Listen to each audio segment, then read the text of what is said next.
Okay, good morning, everyone. We're going to start. We have another action-packed day with some incredible speakers and wonderful panels, so I want to make sure everybody gets their time. I'll start off with a couple things, housekeeping items, as I see people still trickling in, getting their coffee. First, I want to welcome everyone back this morning. Thank you so much. It's been a wonderful couple of days, and I can't thank everybody enough for their time and their passion and their commitment. I've been told by our staff that I have to tell you, Laura's laughing, about the merchandise that's for sale, AFP tote bag. It makes a wonderful recyclable grocery bag, so I highly recommend it. And this lovely cup, I hear the mugs are selling quite well, but we're pushing these items as well. So there, Laura, I did it. Jessica has also asked me to tell you to please fill out your survey on your app. Please do it by 2 p.m. And it's for your chance to win cash prizes that will be announced at the last break. This is the last plenary session that we'll be together today, so it'll be announced at that break around 3 p.m. You know, do it for the money, but do it because it's really important. The data is really important. It tells us what you liked, what you didn't like, also what we can do better next year, and it has a lot of data around, you know, peace building and trends, and it's going to our donor that has so generously supported this app, Humanity United, so please, it's very important. I encourage you to do it. Also, please look at the artwork that's in the hallway. Peace Direct and Search for Common Ground have sponsored it. It's a Pathways for Peace, and it's a beautiful artwork. So I highly encourage you to do that. Again, I just want to thank everybody. This has just been so wonderful, and I can't thank everybody enough who's participated. The team who put it all together, our sponsors, our board members, our donors. I mean, I could go on and on and on and on.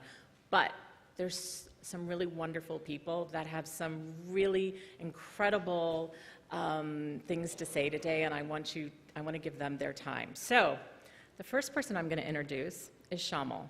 He is the CEO of Search for Common Ground, and more importantly, a very dedicated AFP board member. So he is going to be doing our first introduction. So Shamil, thank you so much.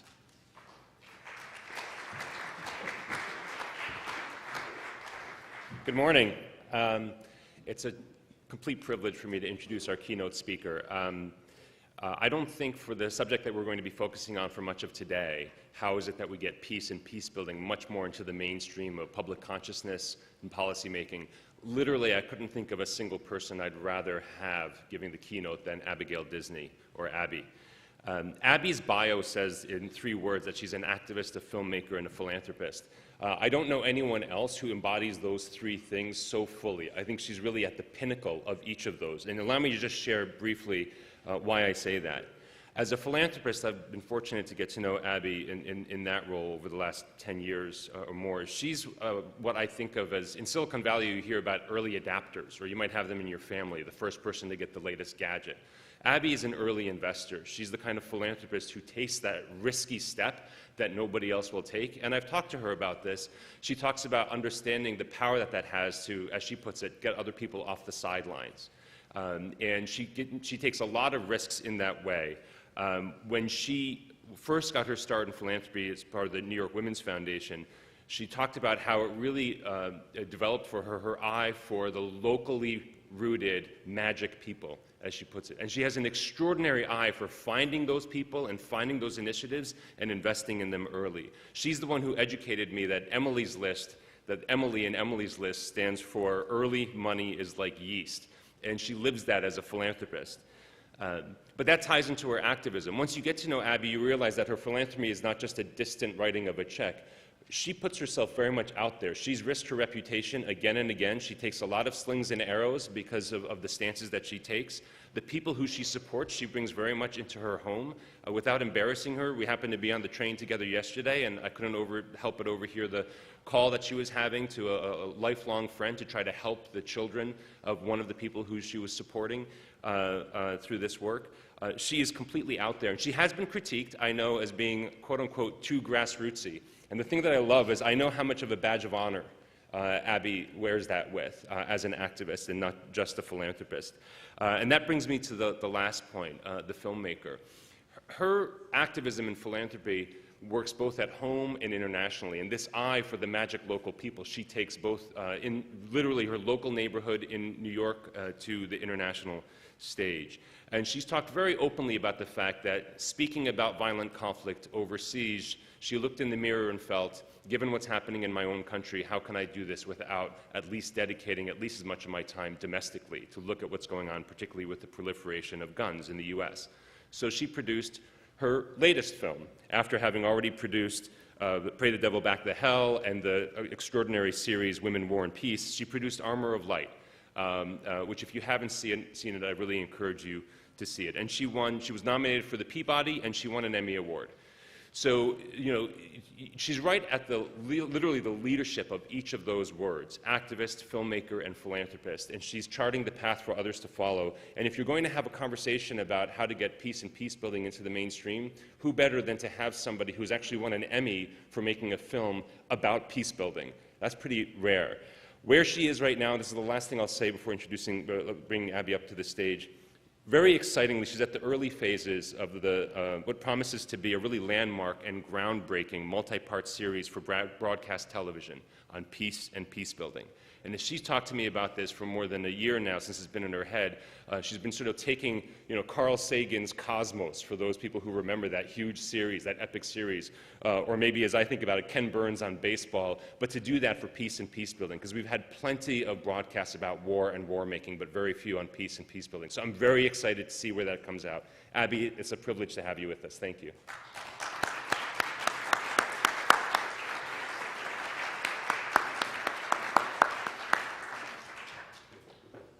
Good morning, everybody. It feels earlier than usual. I don't know why. Thank you, Shamil, for that. I would just add that, yeah, I'm at the very beginning of a process of trying to do for peace what Carl Sagan did for the cosmos.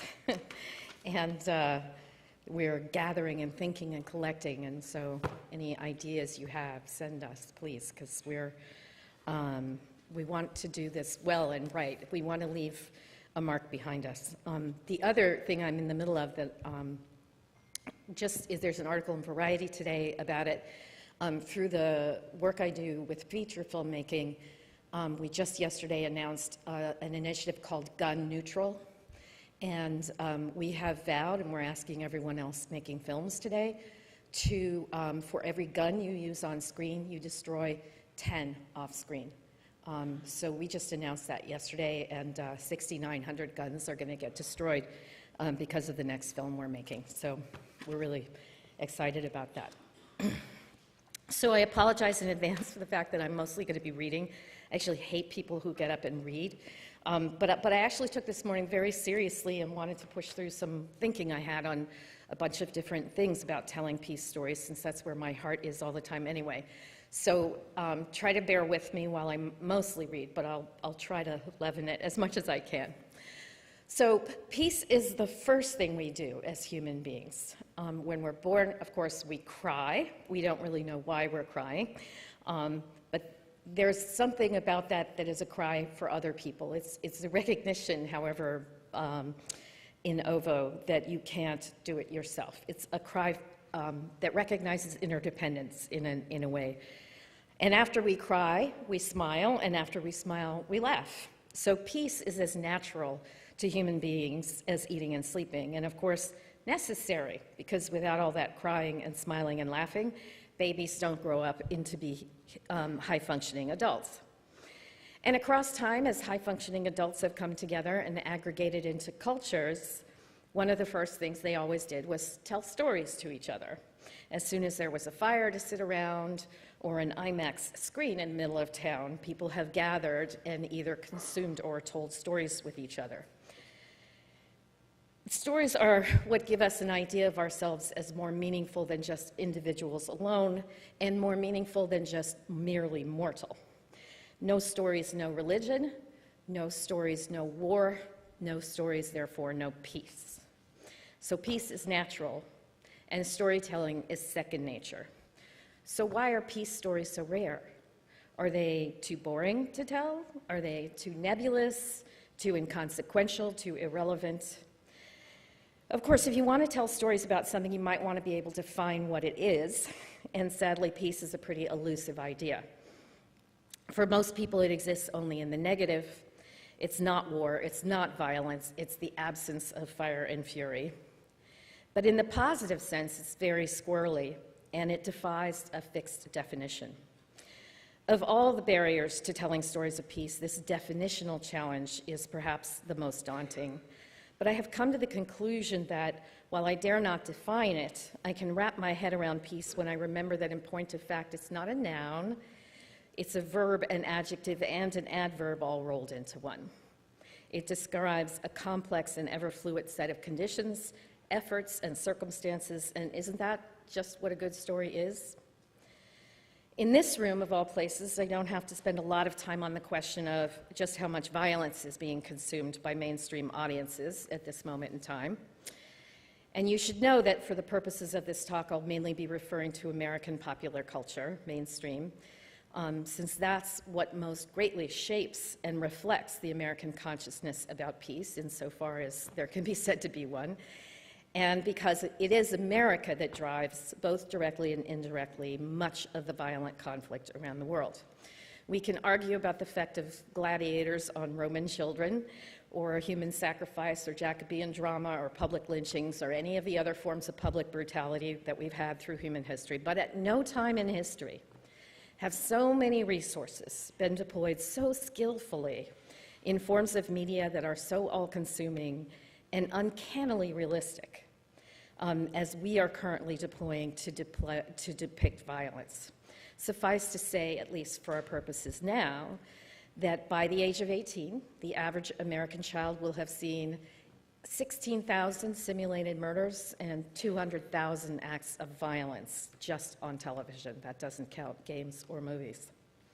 And I don't think that we can say that there's ever been a moment in history where that could possibly have been the case.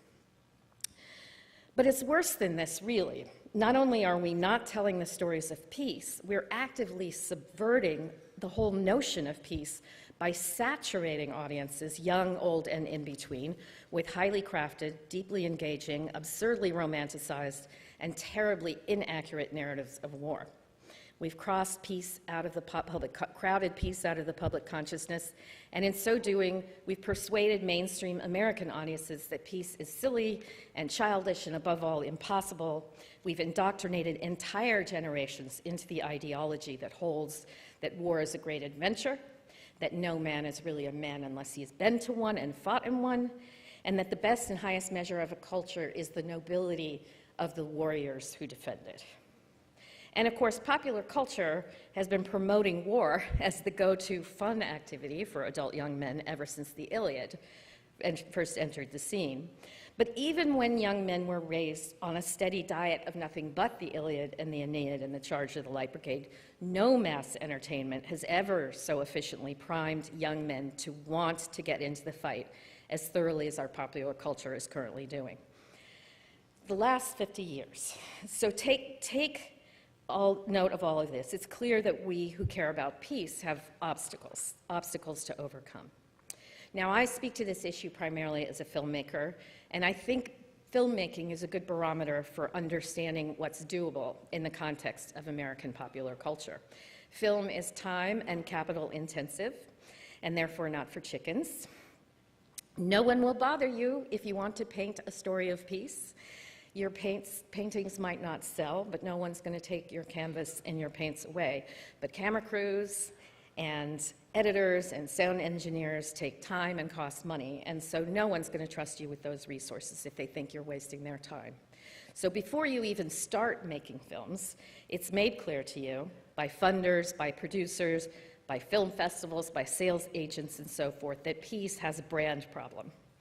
How can peace feel in a culture as steeped as ours is in the romance of masculinity and militarism, like anything but a pansy's preoccupation? And as of this moment, if you were to walk into a meeting in the White House with as many peer-reviewed studies as you could possibly bring, I think the best thing you could hope for is a smirk.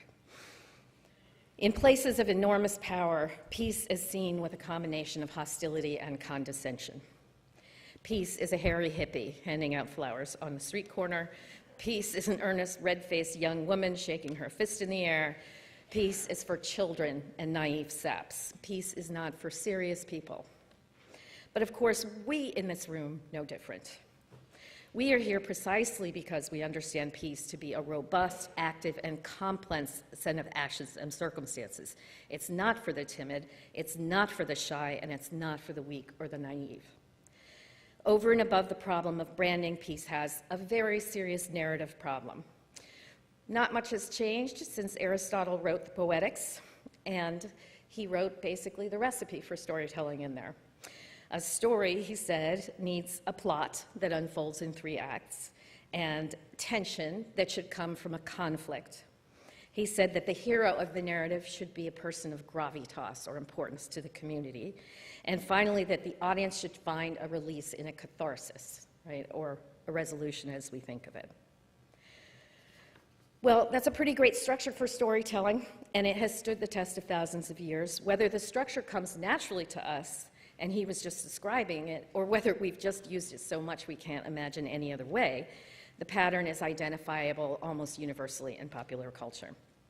Peace and peacebuilding, at least as they're so far broadly understood in the American context, would seem to lend themselves very poorly to this structure.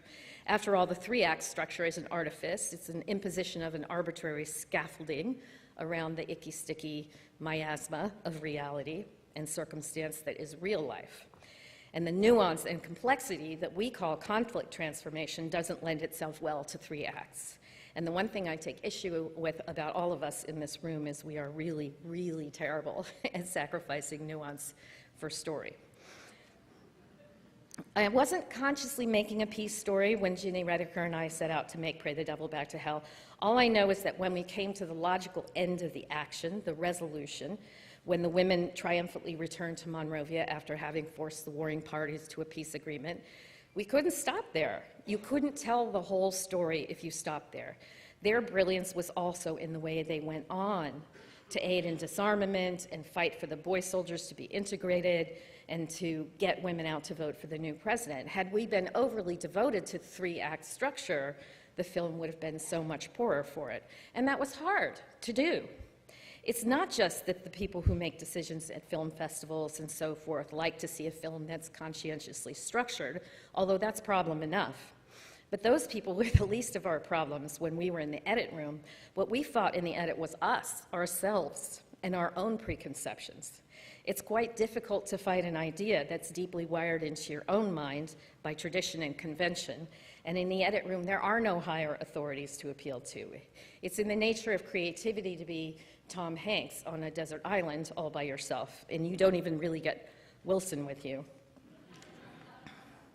But we were freer than other filmmakers because we were making a documentary, and on Planet Documentary, the stakes are very low. But popular culture, on the other hand, is a lucrative business. A lot of people bring a lot of money to the process of its development, and the more money that comes to the table, the more a fear of risk comes to inhibit genuine creativity. If you're a mid-level functionary in a creative business, you know perfectly well that you'll be far more punished for failure than rewarded for success. So imagine what it's like to propose a screenplay with peace at its heart on Planet Feature Film, where the big money plays. Imagine the pressure on writers, directors, editors, actors, etc., to solve every problem precisely in the only way their stunted imaginations and the stunted imaginations of their prospective audiences tell themselves that problems get solved with violence, with aggression, with bloodshed. We have a further problem with the Aristotelian structure in that our constricted idea of conflict. If you say to an audience, and I often do, and I stole it from Shamil Idriss, that conflict is inevitable but violence is a choice, you can hear brows furrowing across the room. The idea that the one thing does not precisely constitute the other is just astonishing to mainstream American audiences. And in not knowing the difference, Americans are quicker to default to fighting.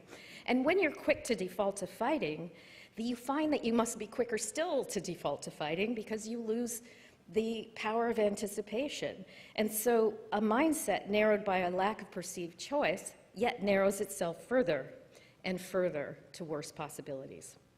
American audiences generally conflate conflict not just with fighting but with bloodshed and the threat of bloodshed. And over the past 50 years especially, the three-act structure has come to contain more bloodshed than I think the human being was meant to tolerate. Now, I say it's been pretty much exactly 50 years for a reason. Two things happened in 1968.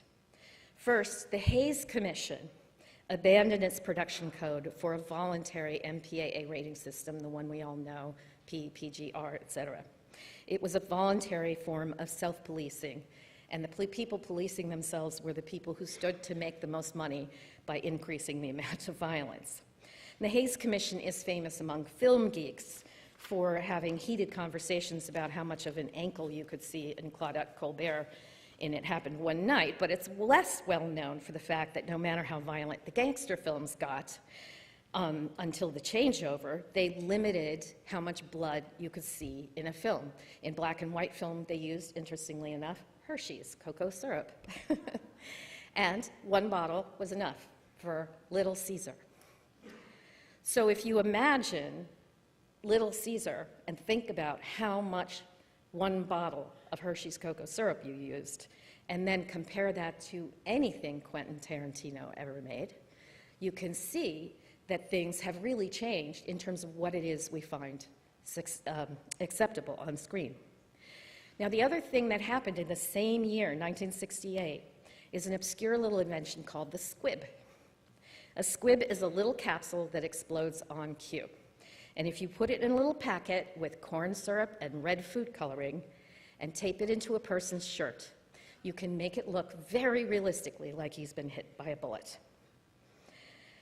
Remarkably realistic. That invention might seem to you to be a small thing, but remember that Bonnie and Clyde, released in 1968, was the first film to use them.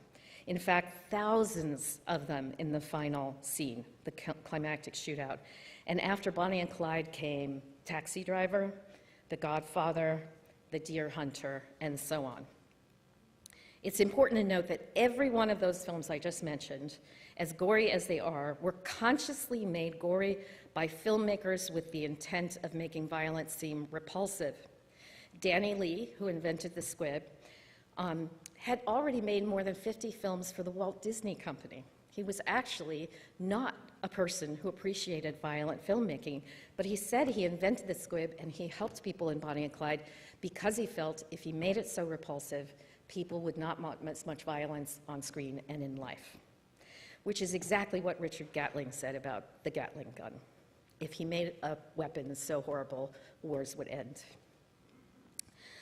So when I saw The Deer Hunter in college, not only did the goriness fail to repel the audience, it seemed like that was what everybody had come for. I was at Yale, and when the final scene and the worst bloodshed happens, every guy in the audience got up and started yelling and cheering. And as the 70s progressed, along came Dirty Harry and Death Wish and Rambo and The Terminator and so on to Quentin Tarantino and Michael Bay.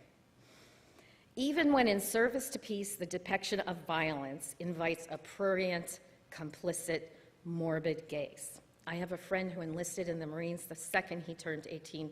He said, I saw every war film and every anti-war film ever made, and there was never an anti-war film that didn't make me want to sign up more. I'm well aware that there's little academic clarity about the relationship of pretend violence to actual violence, and we can argue that point to the end of time. What's not arguable is that since 1968, the annual body count has piled ever higher, and the containers of blood spilled have swollen to bursting, and each death has been greeted by an ever-decreasing gravity of spirit. And as the carnage has piled up, so have the profits. And the dreamscape of our culture has grown ever more crowded with violence and death. Peace has a long way to go to look as cool as violence. I figure we need a better publicist. We need to get the guy who's working for war. My point in delving this deep into 1968, though it sounds obscure, I'm sure, is that what occurred in 1968 is we need to understand that this phenomenon is relatively recent.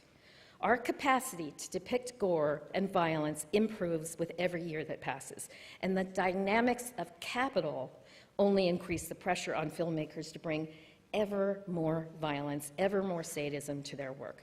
My point is that we have never before inhabited a planet upon which a significant chunk of its population has spent most of its lifetime indulging in entertainment that systematically inures them to the consequences of violence and seals their humanity off from any real human reaction to the reality of bloodshed and death.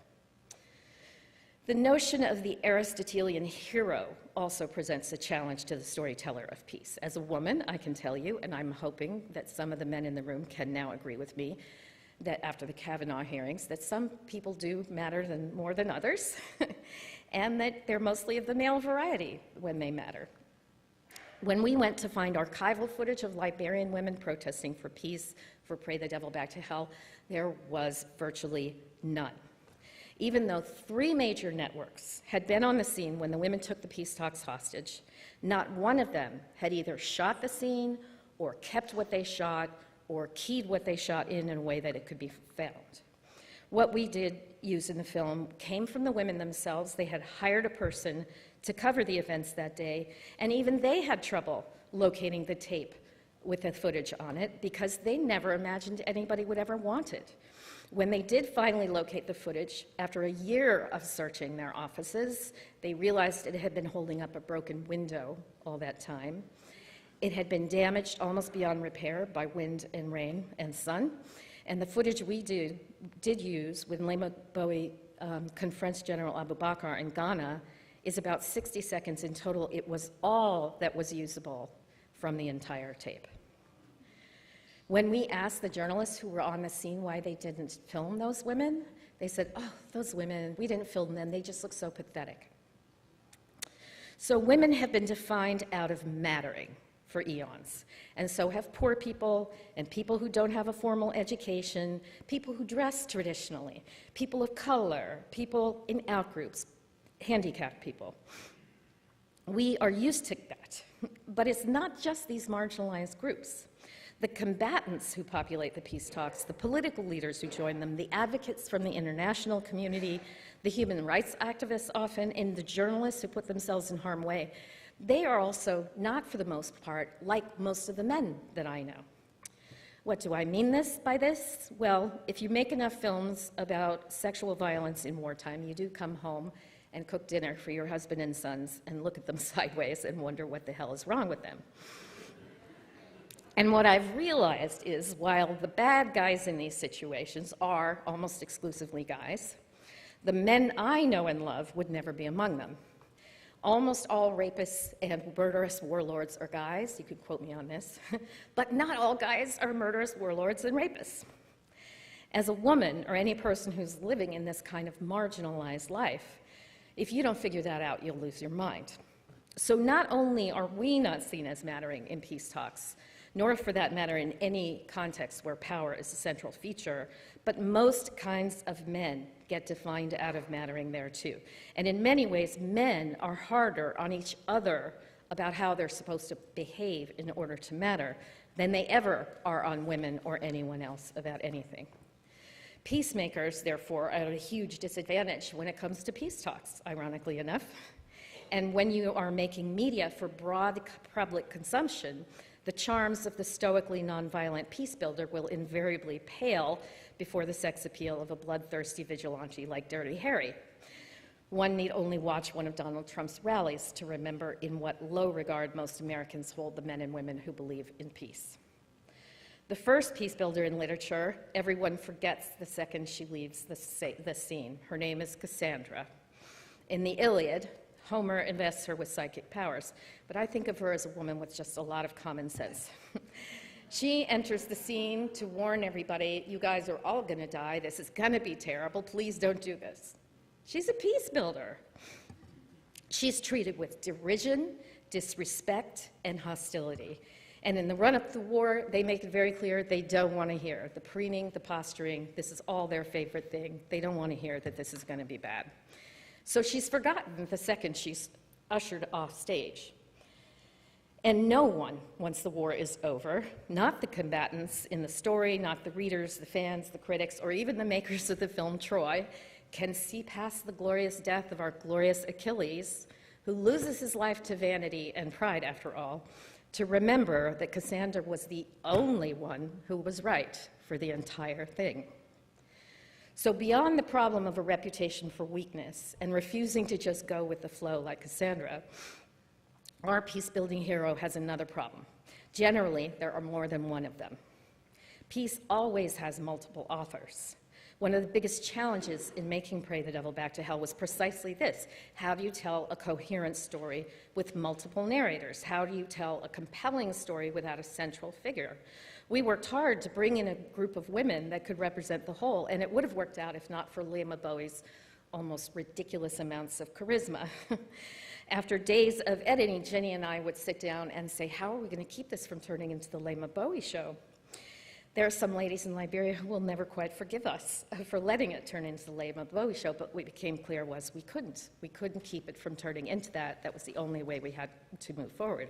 One of the hardest things to do in speaking about peace is to honor everyone's contribution, but more importantly, the tendency we all have to need a hero to carry the action is a terribly inadequate sense of how things happen in the real world. Martin Luther King and Mahatma Gandhi, much as they occupy a central place in the collective cultural idea about how peace and justice can be achieved, would be the first to tell you that they were collective movements made up of large numbers of heroic individuals, all just as much in danger as these more famous heroes, and that without these large numbers, no good could ever have been accomplished.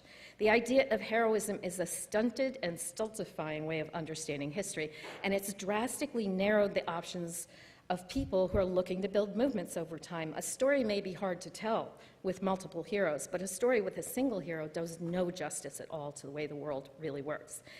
So as you can see, there's a lot to contend with in telling stories of peace, but this is the hardest one: catharsis, resolution. Things getting neatly tied up with a bow, lessons learned, hugs shared, so on and so forth. I know that this is very unpopular to say, but I blame it all on Martin Luther King. He always spoke in terms of a promised land.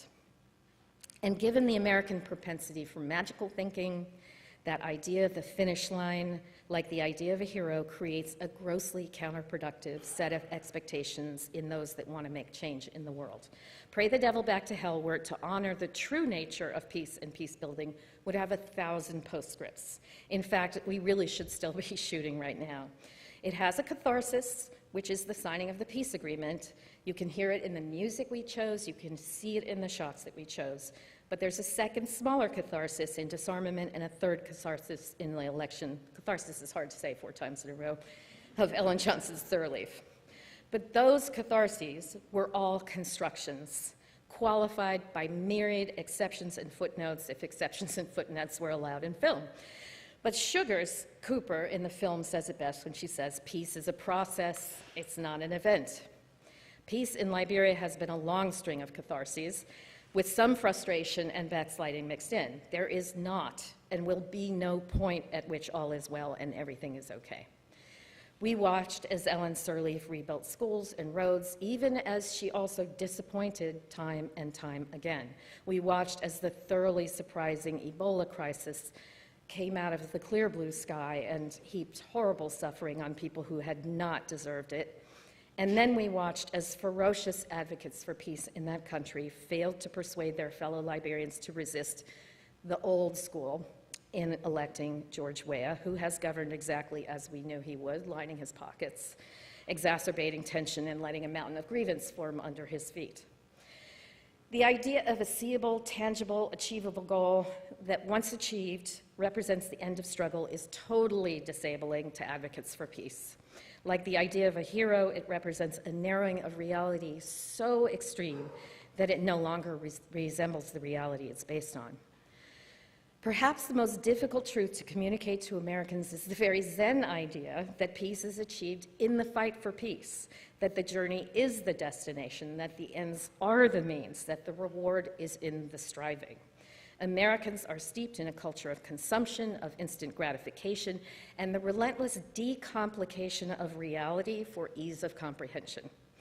We are not a group well-suited to grasping the concept that there is no finish line and that no hero is out there training with his Jedi master to come and deliver us all from terror.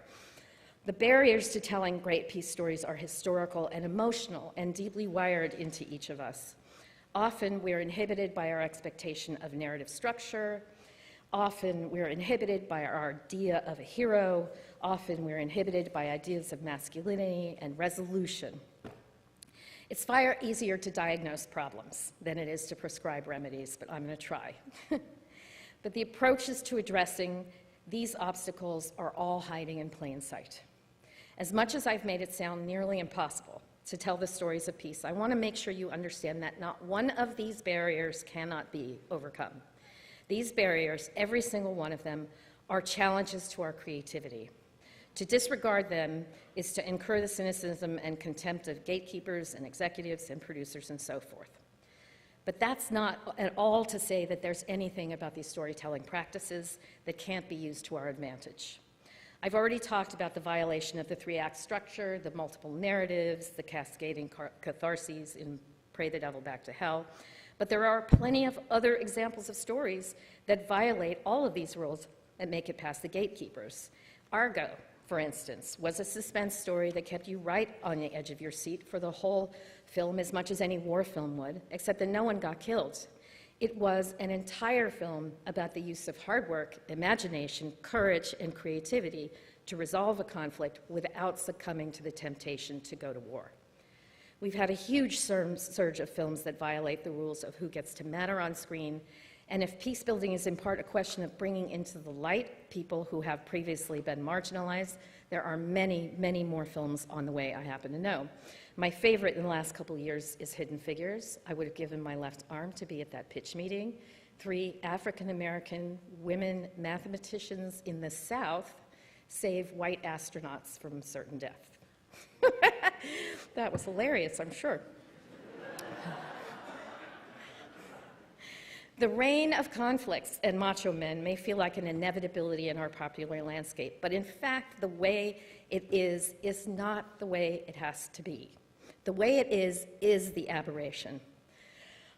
Peace does not make a better story than violence if we only rely a bit harder on the very thing that makes every story work, which is our creativity. And now I'm going to quote my very favorite middle-brow musical, Rent, when they say, the opposite of war is not peace, it's creation. American media has dug us into a deep, deep hole, and we have the capacity to create our way out of it. Peace is a moving target. It'll wiggle out from under your finger the second you think you have it nailed. It's best described in motion and through time. Maybe a fourth-dimensional language would describe it better. And isn't that just what a story is? Isn't a story a feeling or set of feelings and ideas and circumstances seen not just through space but also time? A story is not a story if it stands still, and standing still, we all know, is death to peace. Peace will often find purchase on a razor's edge. Peace will often be hard to maintain. Peace will often be a series of questions with no easy answers. That is the definition of suspense, isn't it? Suspense is as hardwired into peace as blood is into war. The time is so right for this discussion. How will we tell peace in the American context? Well, the failures of our industry up till today, all the barriers I've described, come down to one thing, which is a failure of the imagination. The Hollywood industrial complex has terribly let us down. It has actively damaged our culture, and evidence of its collapse is all around us. I'm sure that you could all do without another Spider-Man or Hulk. And that's what they're doing. We've run out of comic books, let's take them out and have them fight each other. We've run out of ideas to animate, let's make live action ones out of all the ones we already have. I'm waiting, because the emotional maturity level of each of these stories drops. Have you noticed that from it used to be 18-year-olds, then it was 15-year-olds, and it's 13-year-olds.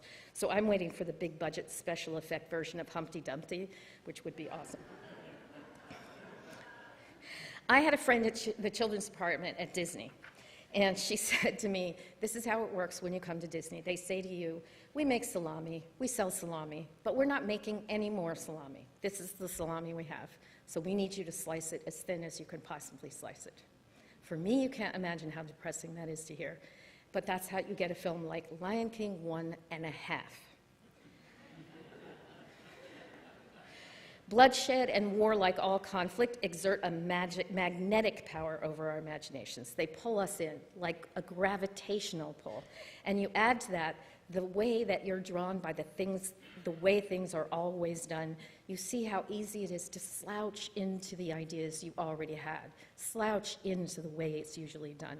But we're at a point of inflection.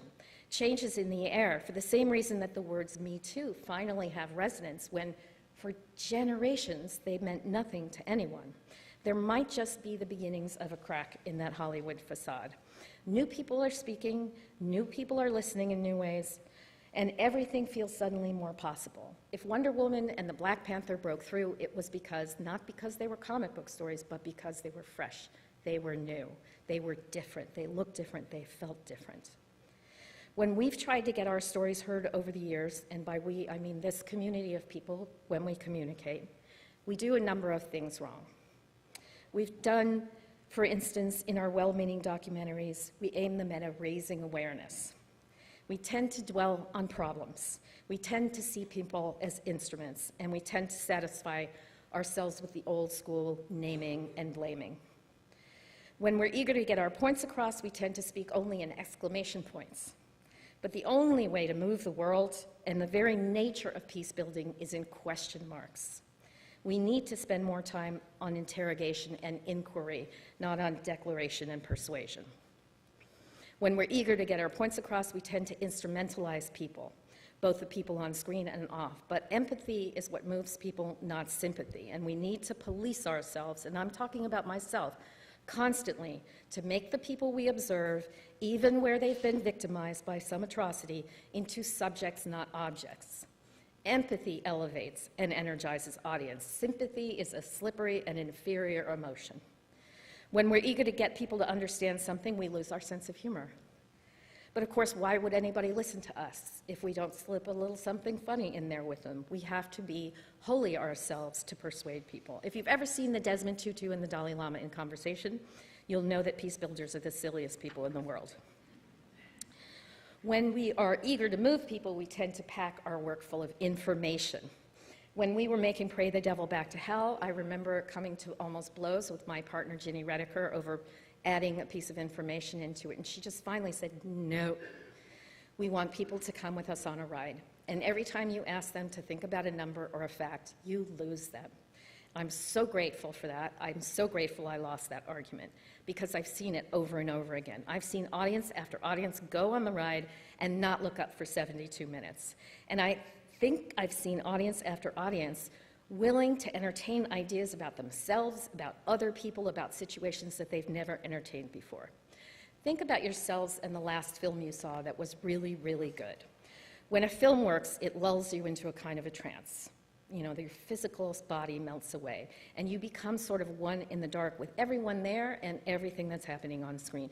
It's as close to a dream state as someone else can conjure in masses of strangers.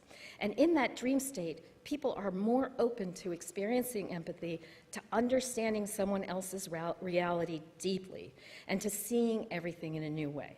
Hollywood has grotesquely abused what I think of as this magic power. Hollywood has used this magic to inculcate an ethos of violence and ferocity. It has, if we use instead love and Empathy, what might be different about American culture? I used to think that you changed people by telling them stuff. And all over the news and the internet, you can see people waving fact after fact like fists, under the mistaken impression that facts, once seen, will change beliefs. But in 2018, I think we're prepared to let go of that myth. We know it's not true. Everyone goes into making media for hearts and minds. We would all give our left and right arms to move hearts and minds. But I know now you have to speak to hearts. Hearts first, because minds follow hearts. I know I focused on film and big budget stuff, and I know that's not what everybody here is doing. I know that many of us make media that's small and very targeted, but everything that I've said just now applies just as well to your short videos and to your panels and to your papers and to everything else that you do.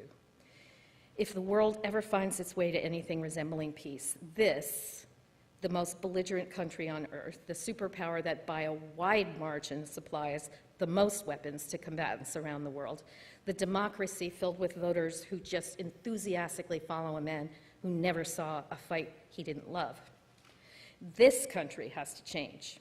And if you want to change a democracy, the only way to do it is one constituent at a time, one heart at a time. Don't poo-poo your small media efforts. They are important and valuable. There are no silver bullets. There are only silver BBs. And the means by which we reach mass audiences have never been more equitably distributed. So don't stop doing what you're doing. Just ensure that you're doing it well. So I'm going to leave you with 6 simple rules that I have for doing it well, no matter what medium you're working in and no matter what you're trying to say.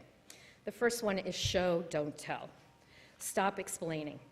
Let your material speak for itself. There is a difference between informing and enlightening, and the more you do of the former, the less you do of the latter. 2, art matters. Beauty enhances authority, believe it or not. How something is shot and edited, whether or not the sound is good. How many of you have sat in an echoey room and done an interview and it sounded terrible? Don't do that. Put some towels on the walls or something. That's terrible. If there's a boom in the frame, all of these things contribute to your audience's capacity to hear what you're trying to tell them. Pay attention to the technical aspects of your work and don't let a small thing slide. Do it again if it's wrong. 3, creativity is not a transferable skill. It's not like learning Excel spreadsheet, and it's not like learning how to fold a fitted sheet, which I still can't do, but maybe that is an art form, I don't know. Some people got it and some people don't. Understand which of these you are. Be truthful with yourself.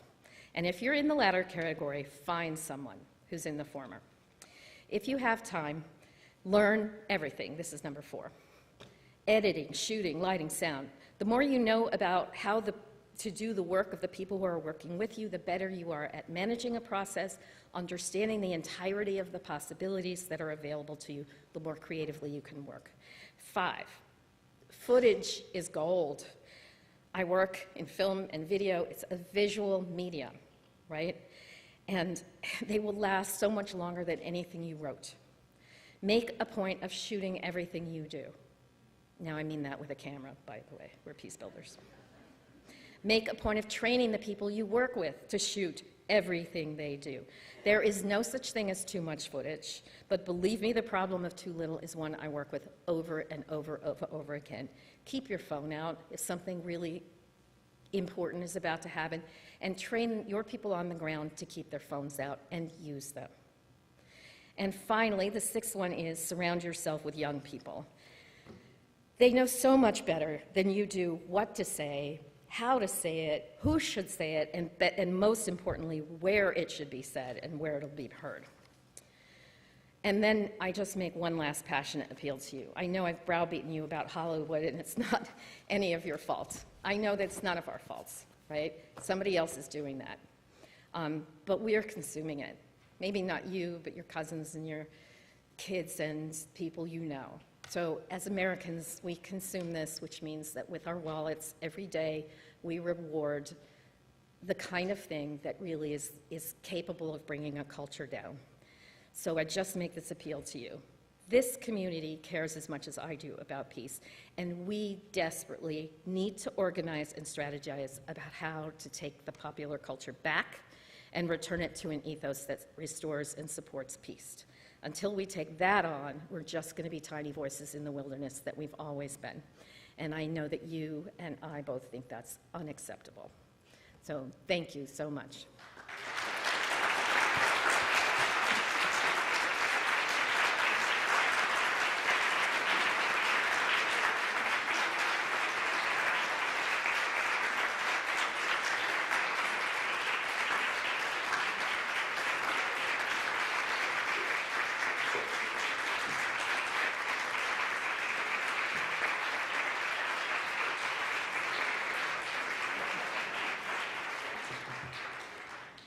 Thank you. That was so wonderful. And I have to say, we have had such amazing speakers that have talked to us about dignity, take our culture back, empowerment. I'm just been blown away by them. So I can't thank our speakers enough. So next on the program, we have Julia Roig from PartnersGlobal, Harriet Lamb, the CEO from International Alert, and Shamil Idriss, the CEO from Search for Common Ground. If you guys would all please come up. And they are going to be talking about, I believe, one of the solutions to the problem that Abby talked about. Thank you so much.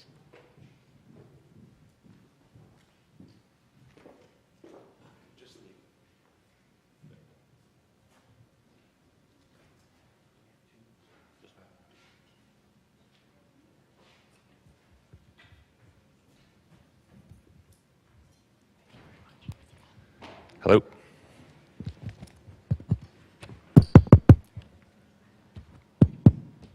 Great.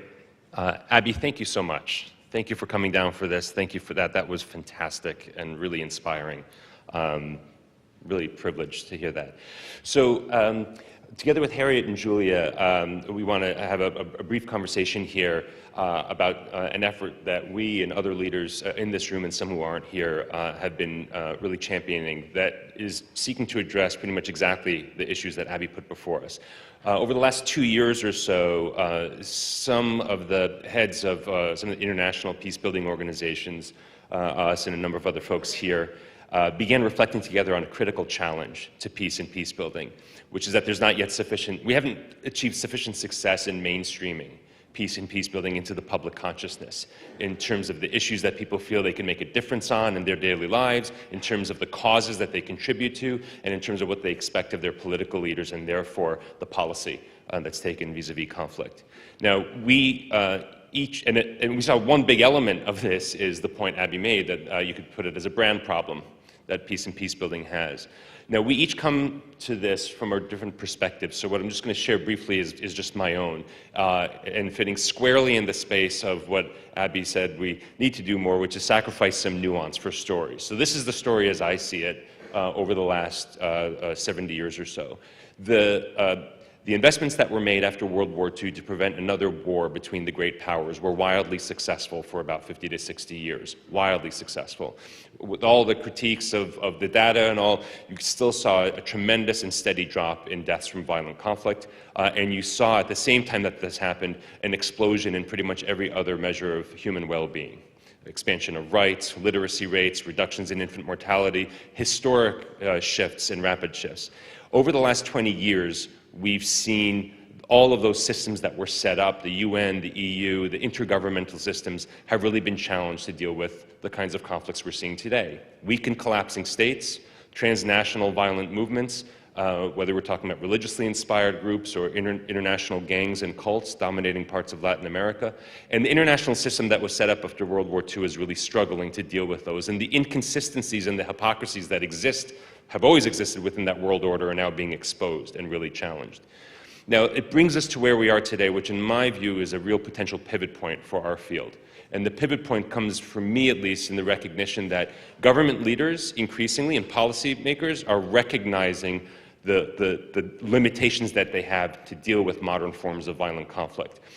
We all know the World Bank, starting in 2016, revised their annual report to say that violent conflict is no longer just a cause of poverty and suffering, but is the primary cause of poverty and suffering. We had a meeting of the coalition about a year ago where the former Secretary of Defense for the U.S., Chuck Hagel, presented and said, you know, this country, the United States, has not won a war definitively in decades. And that's not because we haven't been at war. We've been at war almost constantly. It's because the nature of conflict today cannot be solved. Most conflicts cannot be solved simply through military action and sort of the old ways of dealing with it. So and we've seen this, national security advisors and diverse countries in Africa and Central Asia, and I think all of our organizations who engage in this kind of work around the world are seeing government leaders recognizing the limitations that they have in dealing with violent conflict. And at the community level, we're starting to see communities, including in some of those countries that have traditionally felt much more secure, feeling vulnerable and really facing up to the great polarization and vulnerability that they haven't traditionally felt. Now, one way to look at this is that we may be reaching the end of one world order, or we're at least reaching a straining point in one world order. And I think that offers an extraordinary opportunity when you have policymakers starting to realize that they cannot deal with modern forms of conflict. When some of them are scared of their own youth populations, you have an opportunity to influence policy. And when you have populations who are increasingly thinking, there's got to be a better way. We can barely even name a post office today because of how polarized we are. It's insane. You have a real opportunity to step into that space.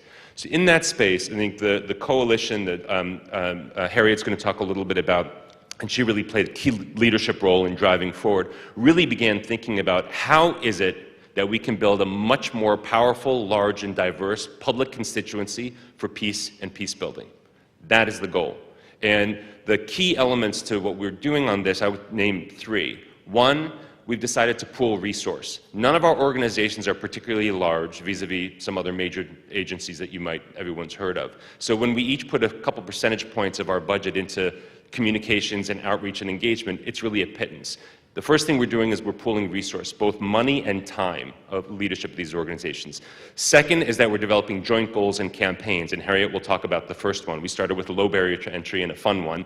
And third, we're taking Abby's advice. We're looking for help outside. You know, our field is not sufficiently populated with excellent storytellers yet, or people who know how to leverage some of the mediums. And Julia has been engaged in this process in a lot of different ways, but she's also really taken a lead in that third area of engaging other sectors, particularly the creative industries, around a Narratives of Peace initiative that she started, and that is now we're integrating together with the coalition's work. And although PartnersGlobal is not up there, they will be. They're a member of the coalition as well. So with that, let me turn over first, Harriet, to you to talk a little bit about the coalition. Thanks so much. And as you said, this is really, the coalition is exactly about the power of collective action. And as the African saying goes, if you want to go fast, go alone. If you want to go far, go together. And we want to go far. We want to bring about a whole sea change in the way that peace building is seen by the public and therefore by politicians and policymakers. And so we've spent the last year really beginning to lay the foundations for our coalition about how we want to work together and indeed how we want to open it up to everybody and to all of you. And we've done our first action. And that really did start a year ago. We were sitting around just before this conference, brainstorming around a table, in fact, with Abby. And Abby said, as repeated by Liz at the launch of this whole conference, it drives me mad every time you type in peace building, the squiggly line comes up. Why don't we campaign to get peace building in the dictionary? And that idea stuck. And so we went away and we did our research, and we found out that the dictionary is full of words about despots and warmongering. And all the time, because language is alive and changes, new words are added to the dictionary. Trolling has been added, Instagrammable, bingeable, and one of the latest words to be added was hangry. I don't know if you know what hangry means, but I hope none of you are hangry just now, because it means you're so hungry, you're angry. And yet, after 40 years, peace building's not in there. And so we did our research, we wrote to all the dictionaries, and in September, all of us together launched an online campaign calling on the dictionaries to put peace building in the dictionary. And why we chose that campaign was, yay! And why we, now actually I'm really embarrassed now, these are my absolutely rubbish snapshots from my phone. I'm so embarrassed that Abby's going to see them. And I'm wishing I'd got the professional film to show you. But we launched the campaign because words matter, because it matters that peacebuilding's not in the dictionary, but also because it was a bite-sized, achievable goal. The goal of peace is so big, I think that's part of our PR problem. But this was something everybody could join in with, and we could win, and that's energizing and empowering. And indeed, we have found that online, everybody has joined in, from classic peaceniks to people who'd never heard of peacebuilding before, politicians from all sides, leading ministers through to oppositions, celebrities, through to just grassroots community groups, who also, critically, it was a fun action. And it was something that people could enjoy and that it made people smile and laugh. And so we had people tweeting away and using it on social media. And also, in the lead up to International Day of Peace, we then built a giant dictionary at the Globe Theatre in London, because obviously that's the home of words, Shakespeare's theatre. We built our giant dictionary and we pranced around, putting peacebuilding into the dictionary, and also including with some celebrity actors joined us. And I should say, I'm delighted to say that as a result of that, the newest word in the English dictionary is peacebuilding.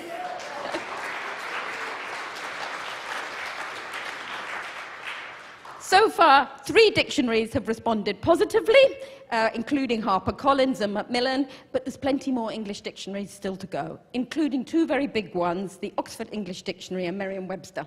So I hope that all of you will join the campaign, that you will tweet or talk about it on social media, calling on all dictionaries to give peacebuilding its rightful place, and that more importantly, you will then join our coalition with our big, ambitious goals to create that sea change in how our sector is seen and the extent to which it's taken seriously, therefore, by policymakers and politicians.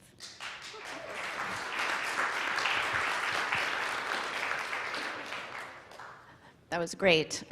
We had a really nice event on the International Day of Peace up in New York as well to celebrate this, and we had a bunch of publishers there to say, you know, get with it. So thank you very much to Shamil and Harriet for inviting me to participate, and for those of you who were at the conference last year, you heard a little bit about our efforts. PartnersGlobal, together with the Alliance for Peacebuilding, working on this Narratives for Peace initiative, which is really a partnership initiative. And when Shamil mentioned, you know, we don't have enough creative storytellers in the peacebuilding field, I think part of what the strategy we've had is, well, we then need to go and bring more people into this broader coalition. We need to find them where they are. We need to put peace on their agenda, and we need to have conversations where their field are having conversations. So the strategy has really been around who are the content creators, who are the pop culture creators, and where are their associations, where are their gatherings where they come. So, you know, lots of us in this field, we have one-off relationships with advertising, marketing, filmmakers, and so we've been trying to think of like this wholesale relationships that we might be able to build. And so the places that we've been kind of inserting ourselves have been associations of the marketing and advertising industry, for example. We have Full Force said, help us give peace a new brand. How do we rebrand peace? And we've had conversations with the One Club for Creativity in New York, which gives out their golden pencil every year for best in advertising. And interestingly enough, you know, there are so many of those professionals who are living the same concerns that we have for the state of the world, wanting to lend their talents. And so, you know, we've been essentially speaking at their events, inviting their members to learn more about where we are and what we're doing.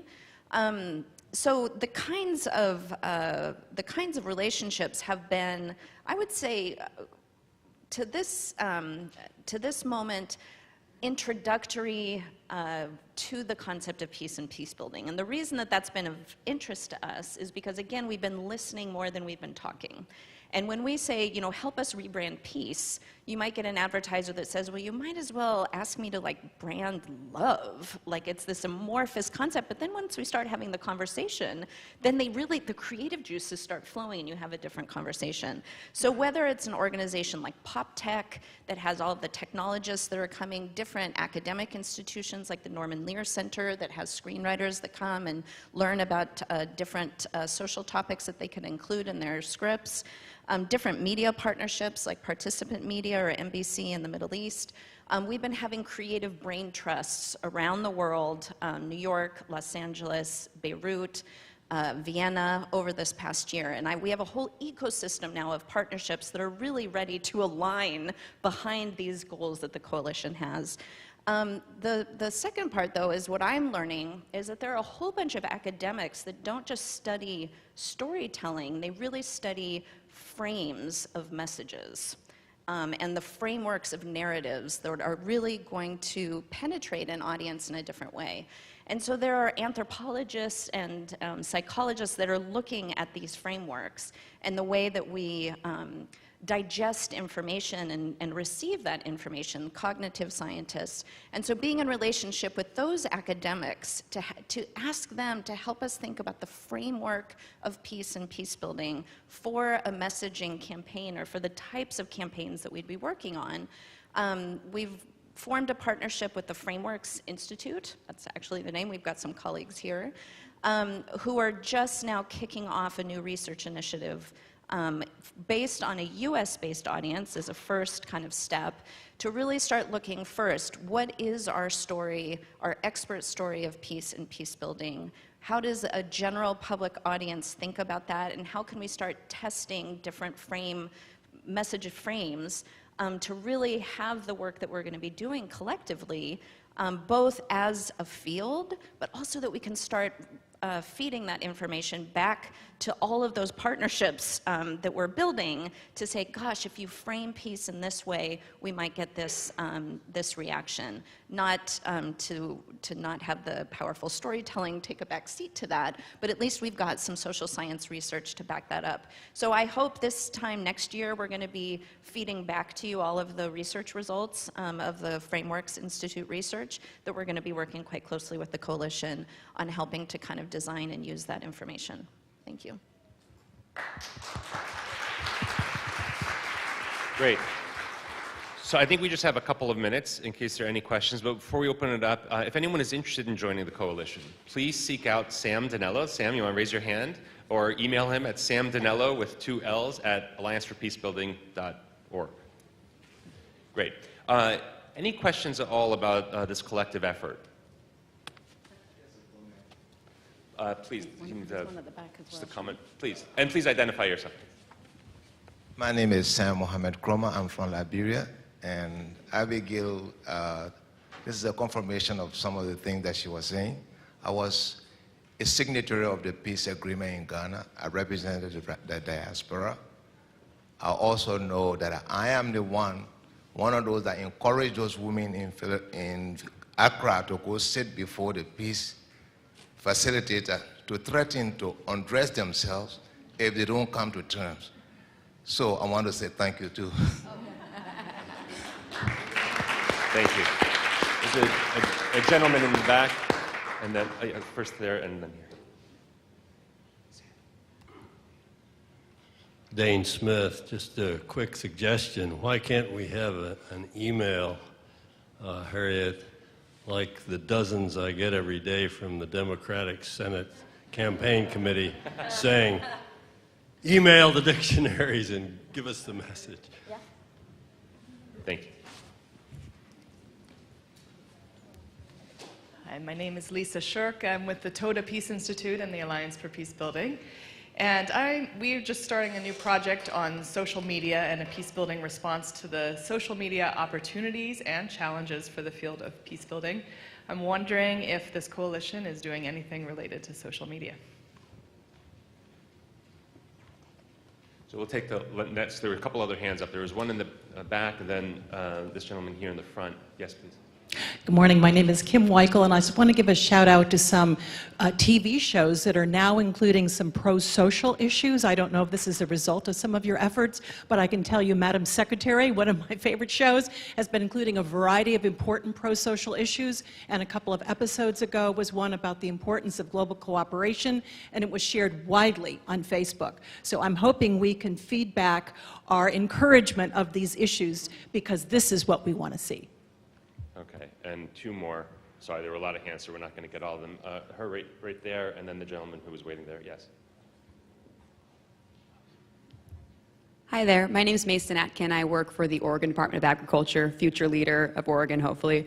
I'm well connected with a lot of young creative college students, and this work has really been speaking to me as I've been trying to seek how to make my impact.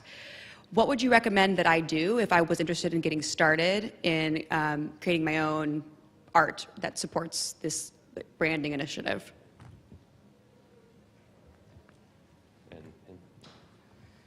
My name is Jamil Simon, and I was responsible for the War Stories, Peace Stories, which is all about making peace more visible.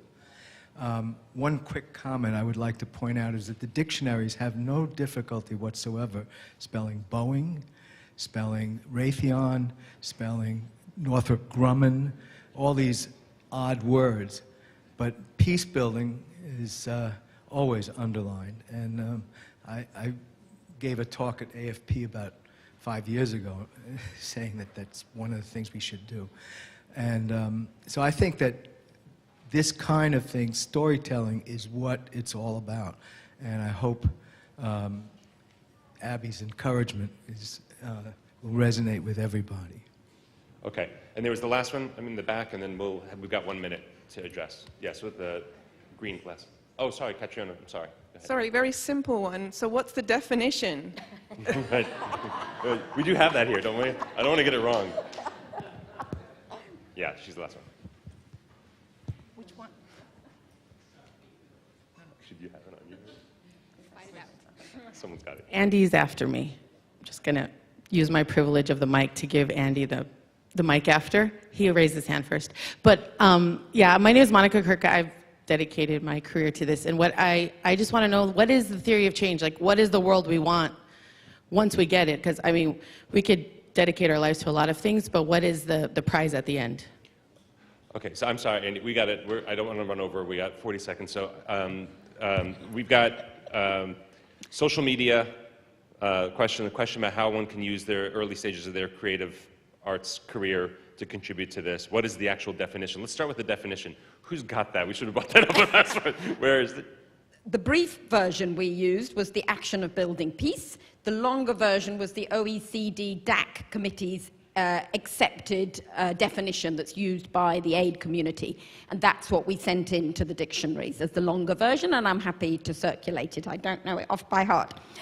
I guess our theory of change was, broadly, that if we are going to shift the seriousness with which policymakers and politicians take peace building, then there has to be strong support coming from the public. And therefore, we've got to help create that strong public support that will feed up to policymakers and politicians. And therefore, we'd better get much better at telling our story in the mainstream, using art, using social media, using the TV. And we took as our inspiration other campaigns around, for example, climate change, where a very complex, very nuanced topic, highly technical, was turned into a public-facing campaign where everyone knew what they could do in their home, or contributing to that bigger goal of getting those big climate changes through. And another example we took inspiration from was actually marriage rights.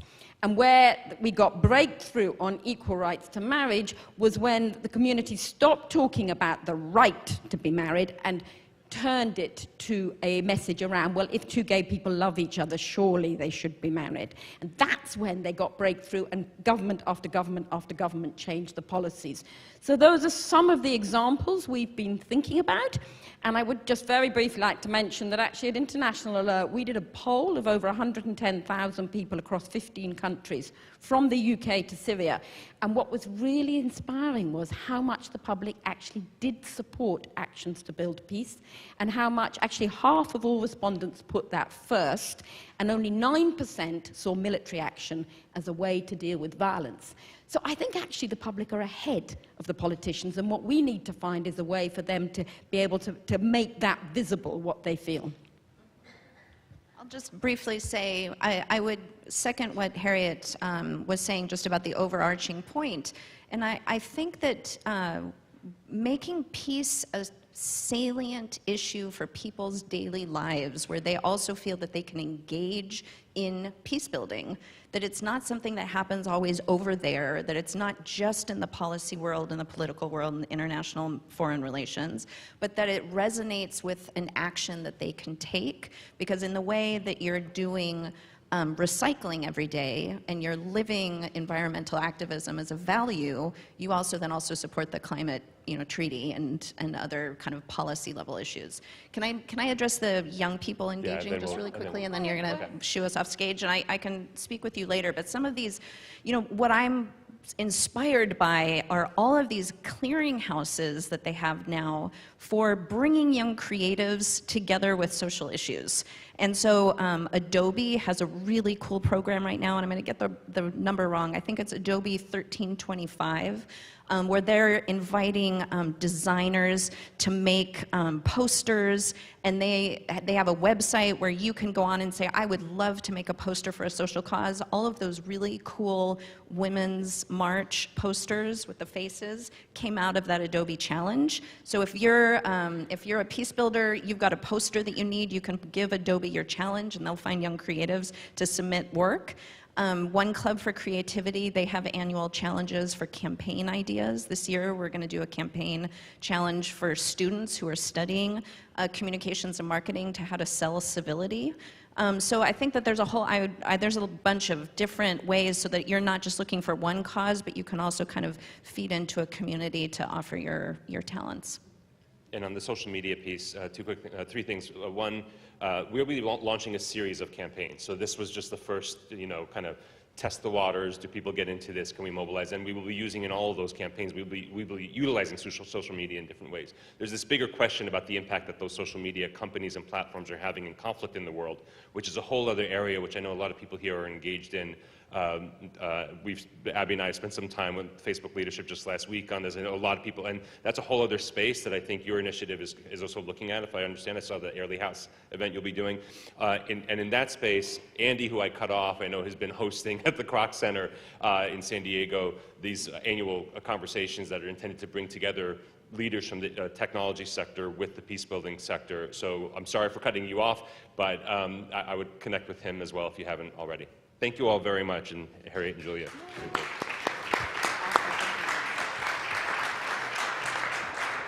Thank you, guys. Thank you so much. So this is just a taste. They will be out during the break. If you have additional questions, please contact Sam if you're interested. With your ideas, wanting to join, please get in touch with us. And you'll now be seeing lots of emails from us about contacting the dictionary. Next, I'd like to introduce Nick Fitzhughes. He's a producer and a filmmaker and has done some work in this area. Now we're going to get into some of the other areas that we've done this work in. And Sophie, too, I'd like to invite you to come up. You've also been working in this area in Africa, doing some films. So please, both of you come up.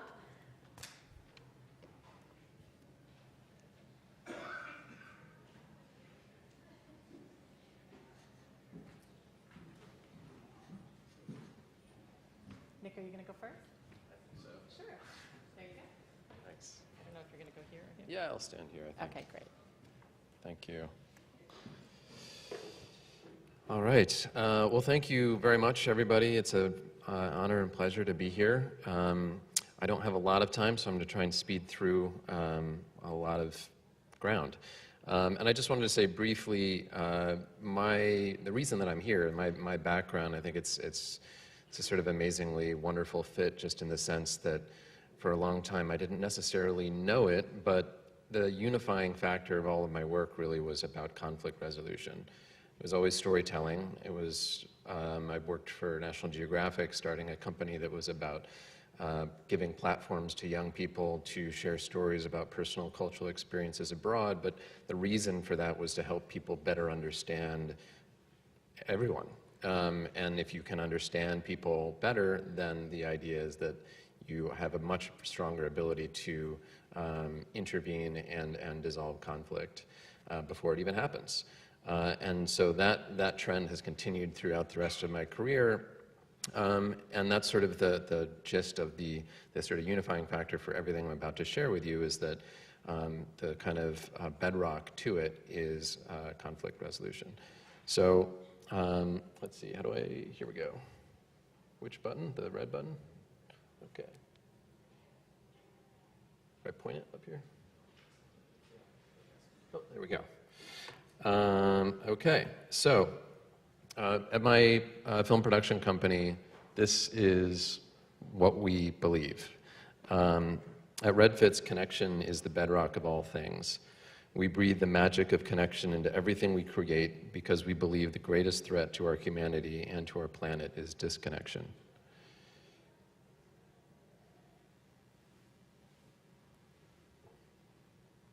So, how do we create this kind of connection in a world plagued by increasingly short attention spans, oversaturation, and screen addiction?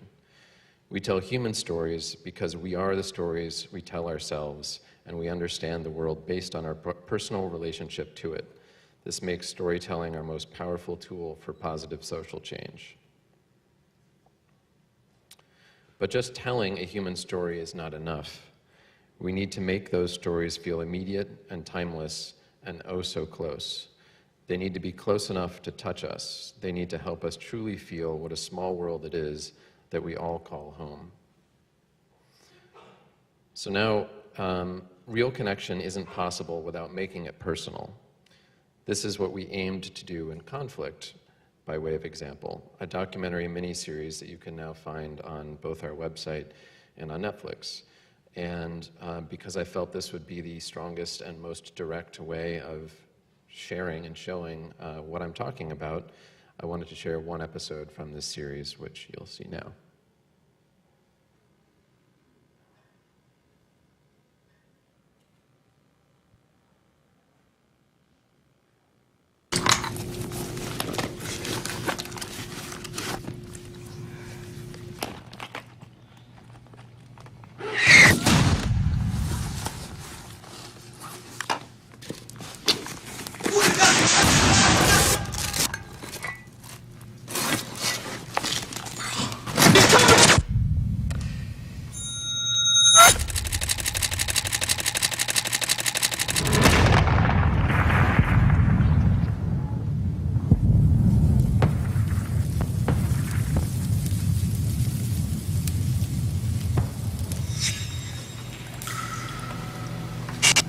I remember the first time seeing people being killed by weapons and bombs. It never occurred to me that that is such a way to die until I actually saw it. Looking back on the last 3 years, there were a lot of situations that I would never put myself in anymore. Continuously going to a front line for that image of a guy firing his gun. That's not the part of conflict that I want to tell. I'm looking for different things.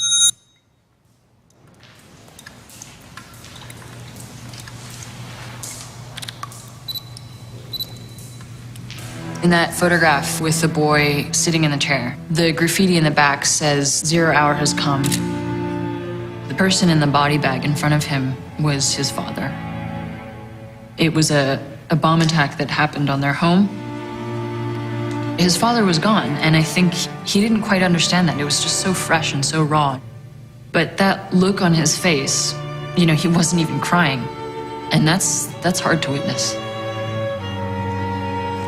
I was 24 at the time when I crossed the border into Libya, and I went to the courthouse where a lot of the kind of anti-government sentiment was being poured out, and there was this sea of people. It was just this euphoric feeling of people screaming and just in complete joy. I've never witnessed anything like that in my life, and I don't think I will. I wish that those photos would make it through more. Those moments where people have something to celebrate despite the hardship. That's what's so gratifying about all this, is you find a little family amongst each other in these places. Chris Hondros was a really close friend. I looked up to him a lot, you know. On April 19th, we all went to Misrata. It was really quiet that day. The next day, when I got back to the house that we were all staying in, nobody was around, and it was really kind of strange. I knew at that moment something had happened. When I walked into the ICU, I couldn't recognize him. I sat next to him and just held his hand for, a while, and kind of wondering if he was going to wake up. Chris passed shortly after that. That's where war became personal for me. I've been thinking a lot about it. What kind of stories do I want to do, and why do I need to be there? It's a journey to look for something beyond what we could see in pictures. Jim and I started coordinating going into Syria together in early 2012. Neither of us wanted to be solo inside. It was a very dangerous situation. We knew each other, we trusted each other, and we knew that we could work together. That night we got in, I remember we were both terrified of getting caught. So, we had crossed illegally, and I remember recording this video on my phone. So we're driving without headlights in Syria. We just crossed over from Turkey. How are you feeling? I was scared. There was a border guard that was following us over, and I thought, there goes our cameras. The last time I saw Jim was a week before he was kidnapped. When I heard from his family that he was indeed being held by the Islamic State, I was really afraid. It's burned into my memory that he was out there in an orange jumpsuit, being forced to say something that I knew he didn't believe. I was imagining the scenario, like he would come out through Turkey, I would be there on the border, I would see him, and I would give him a hug and just tell him it's gonna be okay. But I never got that chance to. Yeah, I miss him a lot. He was just like such an amazing human being and like a real gentleman.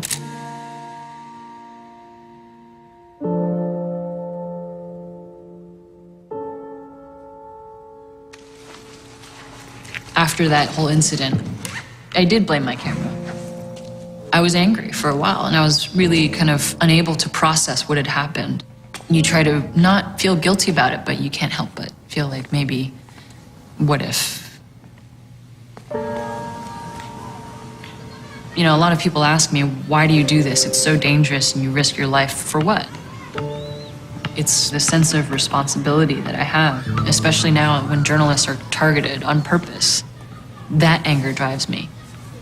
I have this privilege to see humanity at its best and its worst and everything in between.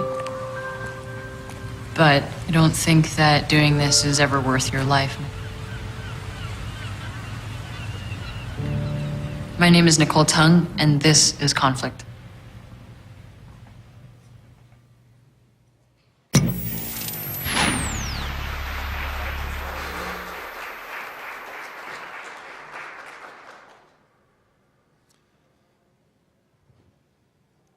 Thank you. So I just have a couple of final slides. Should pop up in a moment. And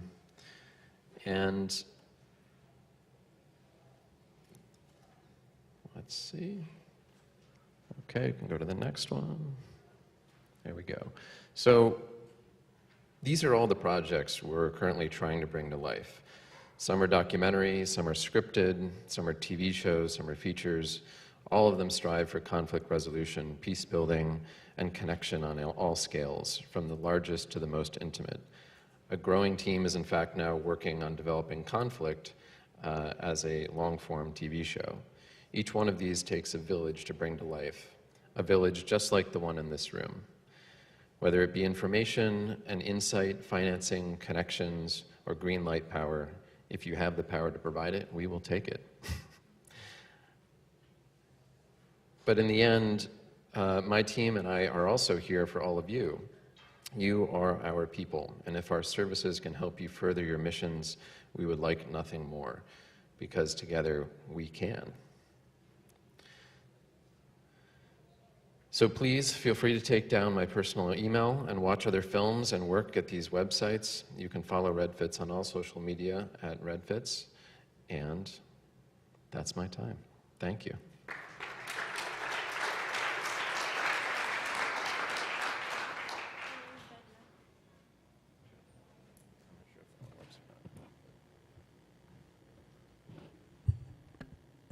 It's working? Yeah.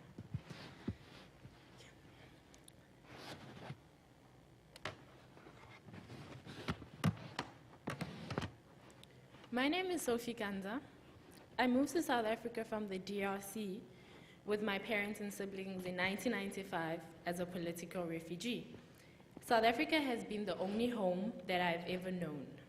My dad applied for temporary asylum when we were little, and we had been temporary asylum seekers until just 6 months ago.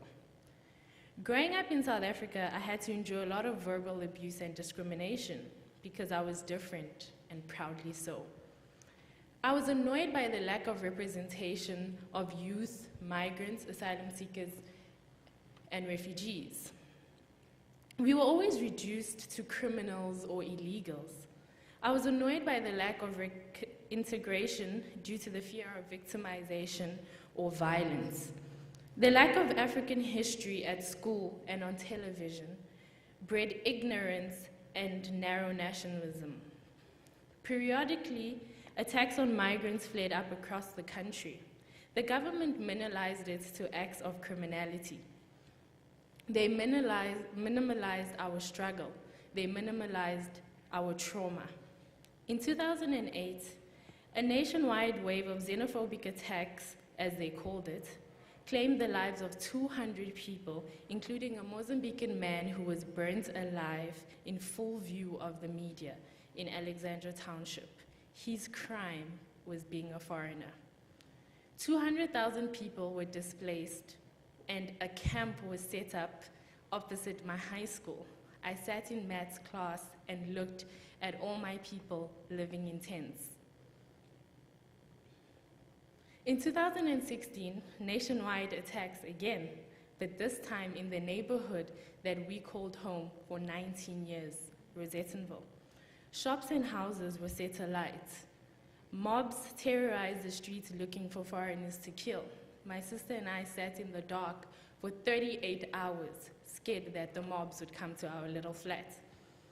Through my sister Louise and I's organization, Sophie Kanza Foundation, we decided to craft an Afrophobia awareness campaign that would one day influence the malicious policies that were intentional barriers to our advancement and our inclusion. Africa is the youngest continent, with over 60% of its population under the age of 25. Those were the people that we needed to speak to.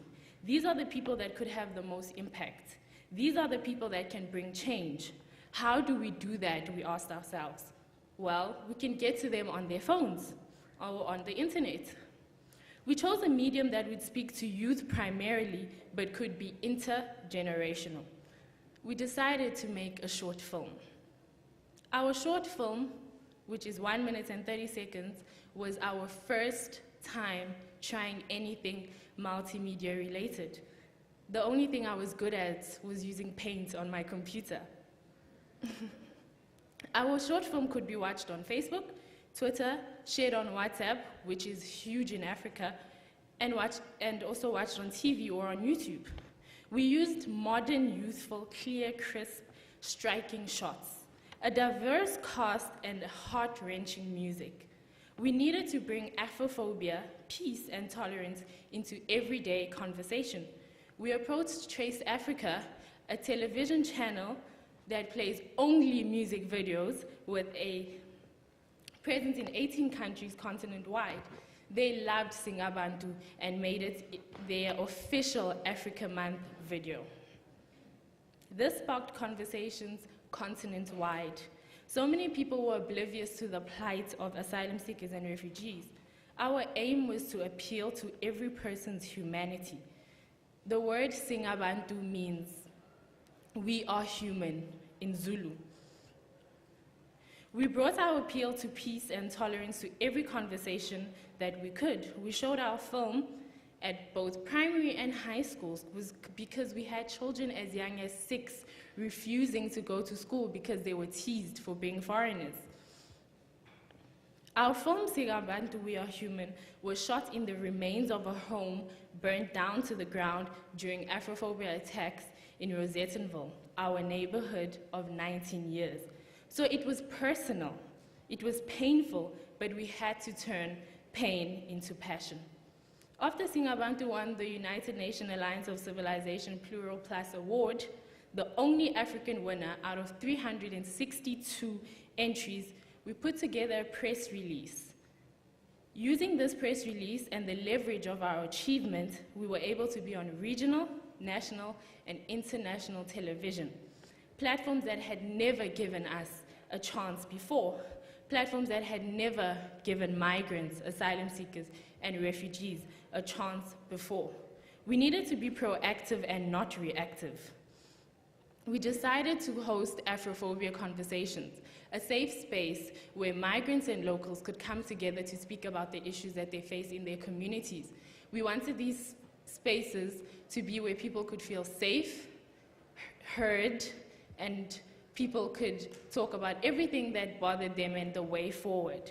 We also used this cloud to tackle institutionalized Afrophobia and call policymakers and corporations to task. We looked at creative ways of fundraising, and speed dating for social cohesion was born. We wanted people to judge on experiences and not stereotypes or inherited hate. We used social media as our volunteer sponsorship and pool. Our video was shot with 0 budget, completely volunteer-driven. Singabantu has been viewed over 5 million times on collective online and offline platforms. And today, I'm going to show it to you.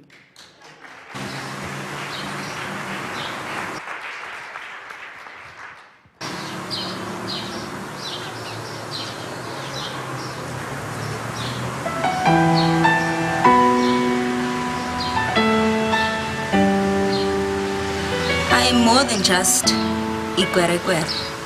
Why can't I be more than just a car guard? A pimp. A drug lord. A job thief. The face of cheap labor. I am more than just a foreigner. Why do you insist on killing my soul with your words? Go back to your country. Go back to your country. You don't belong here. Why am I not good enough for you? Go back to your country. You don't belong here. Why do you look at me in the eyes, with skin as black as mine, and deny me as your brother? What about me? Look at me. Think of all the dreams that we have in common. I am Zambian. I am your colleague. I am Congolese. I am Malawian, and I am human. I am South African, your sister of the soil. I am Zimbabwean, and I am your neighbor. I am your friend.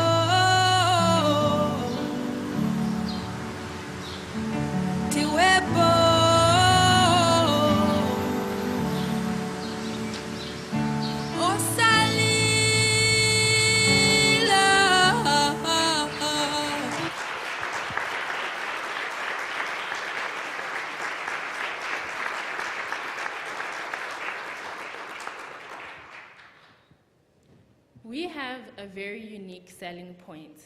This is the first Afrophobia awareness campaign to be crafted for migrants by migrants. I believe that our people can be taught to unlearn hate. Thank you.